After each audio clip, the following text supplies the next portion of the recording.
Whenever I hear notions of fairness in education, I think back to my own education. And I think, thank God, my teachers were unfair to me when I was a kid growing up in Harlem. One of these teachers was a lady named Miss Simon, who belonged to what might be called the General Patton School of Education. I cannot even imagine that Miss Simon gave a moment's thought to my self-esteem. Every word that we misspelled in her class had to be written 50 times, not in class, but as part of our homework. And there was always plenty of other homework from her and other teachers. And so you misspelled 4 or 5 words and you had quite an evening ahead of you. Very little chance of listening to the Lone Ranger. Now, was this fair in Rawlsian terms? And the answer is no. Like many of the children in Harlem at that time, I came from a home where nobody had gone beyond elementary school.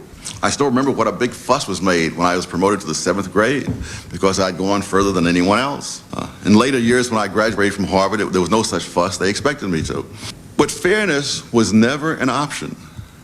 There was nothing that Miss Simon or anybody else could do about the fact that we came from homes where we did not have books and magazines, and we were not as familiar with those words as people from other neighborhoods might have been.